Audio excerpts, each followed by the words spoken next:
Nothing can be more frustrating when you sit down to watch one of your favorite programs on MLB.TV app and you run into issues streaming it. Well, in today's tech video, I'm going to show you how to fix MLB.TV if it isn't working on your Skyworth TV.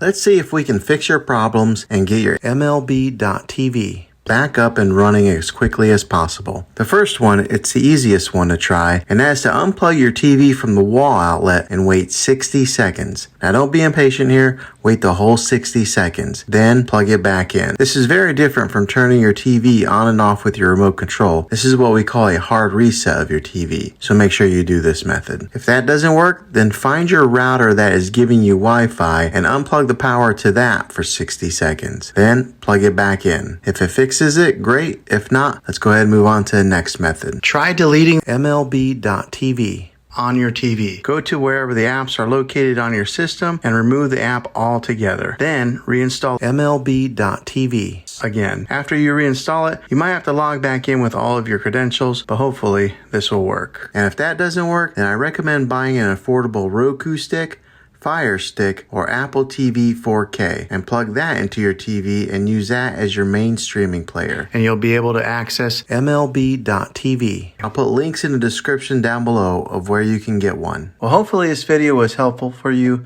If it was, go ahead and click a thumbs up on it. Go ahead and subscribe to my channel. I make tech videos all the time, and I would love to have you back in the next one. Take care.